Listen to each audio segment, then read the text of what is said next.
Bronx drill is one of the hottest sounds coming out of New York.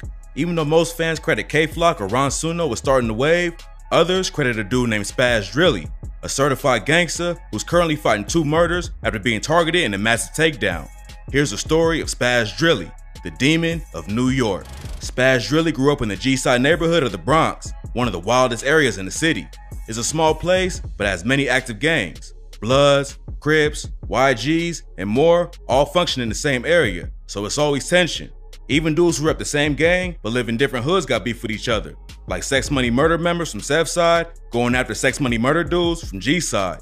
Spazz grew up going by the name Spazz Jet because he repped the Bloodhound Brims, which is a blood set under the New York Brim Army. They had sets all over the city, and back in the day, the Bloodhound Brims were one of the most ruthless gangs in the city. But in 2019, they took some major L's when their founder and several other high-ranking members got convicted on racketeering, drugs, and weapon charges. A dude named Latique Johnson, aka LaBrim, was their leader. He started the crew while he was locked up, and they quickly gained a reputation for being a brutal set. The U.S. Attorney's Office said LaBrim founded a notoriously violent and lawless gang from within the New York State prison system that grew to terrorize communities across New York City and New York State. As the founder and leader of the Bloodhound Brims, Johnson recruited members based on their violent reputations and willingness to follow his orders. LaBrim is also the dude who started using the term whoopty. CJ made it blow up when he released a track with the same name, but LaBrim accused him of jacking it from him.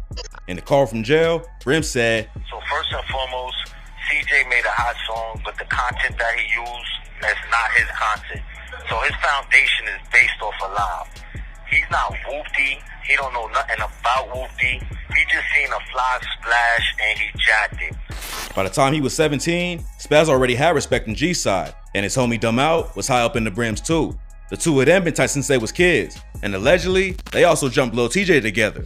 But when you in the streets, it's usually only 2 outcomes, death or jail. And in 2018, Dumb Out was tragically killed at a Memorial Day cookout.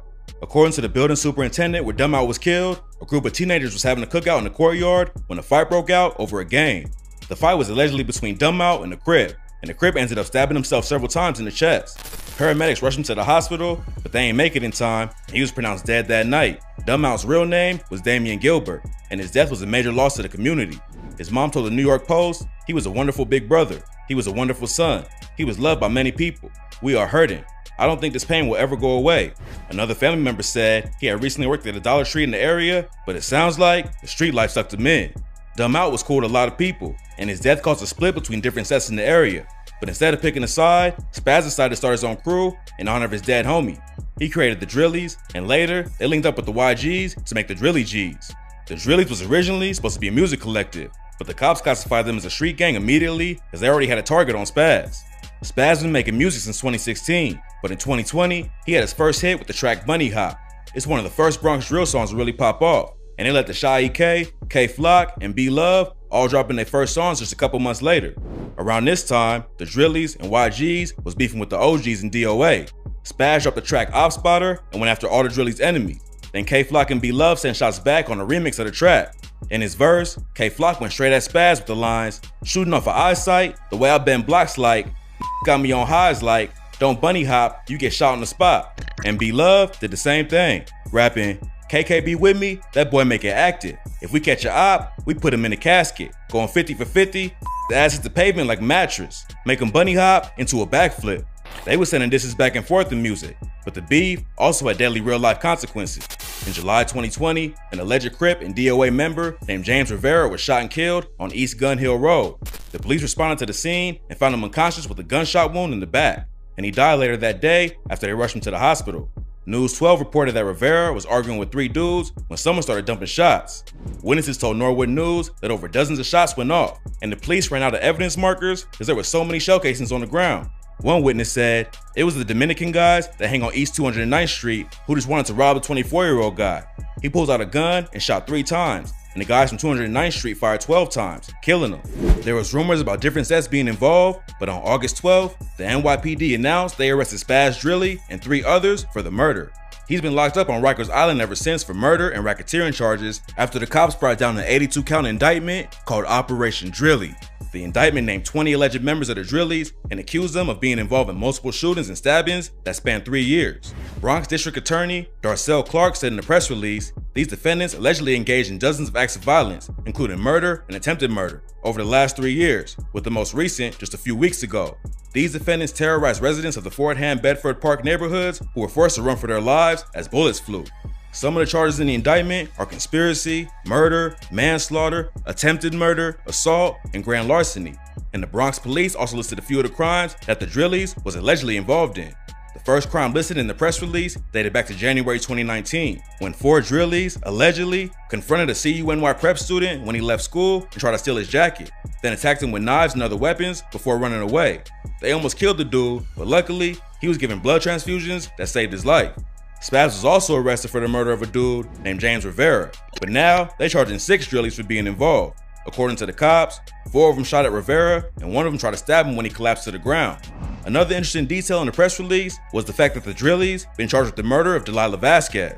Delilah ain't rep no set, but she hung out with a lot of people who did and was close friends with D-Thang. There's been all kinds of rumors about who killed her and why, but the cops think the Drillies are responsible. The press release says, on March 17, 2012, 4 defendants went to an apartment on Hull Avenue and allegedly shot Delilah Vasquez, 20, at close range in the forehead, killing her. Video surveillance shows the defendants allegedly entering and fleeing the building. According to the cops, 2021 was a wild year for the Drillies. On June 28th, they allegedly let off shots at an op on DeKalb Avenue and ended up hitting 3 innocent bystanders. Then, on October 22nd, 2 of them allegedly waited outside of a barbershop on Gun Hill Road for 15 minutes before going in and shooting the op who was getting a haircut. One of them shot him in the stomach, then passed the gun over to his homie, who shot the op in the leg. Then, in April 2021, 3 Drillies allegedly jumped a rival gang member while they was all locked up at Rikers Island. While the massive indictment against them is bad enough, now the Drillies got internal beef too. Say Drilly hopped on Instagram recently and wrote, "I'm no Drilly because I'm the top Drilly. They know who putting on, it's a difference." Then he followed up with, "Respectfully, Spazz is nobody to me. I don't give a f about that.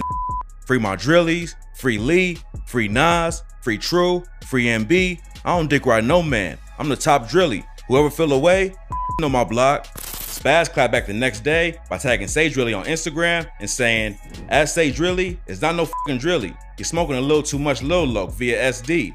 Lil Loke is allegedly the Crip that Spazz and the other Drillies killed.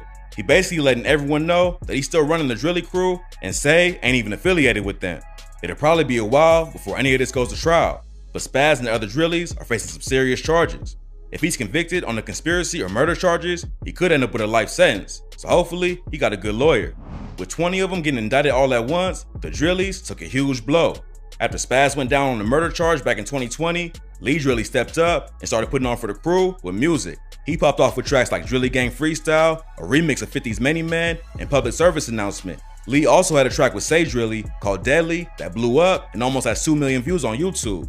But now Lee is locked up with everyone else and Say is beefing with Spazz. So the Drillies really don't have anyone free to hold it down. Every time a big indictment like this gets handed down, rumors start flying around that someone must be snitching. Right now, it don't look like anyone's cooperating with the police, but when so many dudes are involved in the same case, there's always a chance one of them will flip. It's gonna be hard for Spazz to beat 2 murder cases and everything else, but if he do get out, he still got the skills to really blow up. He was one of the first rappers to put Bronx drill on the map, and there's no telling how big he would be if he didn't get locked up right after he started going viral. This is a massive case, and more details will be coming soon, so stay posted for updates.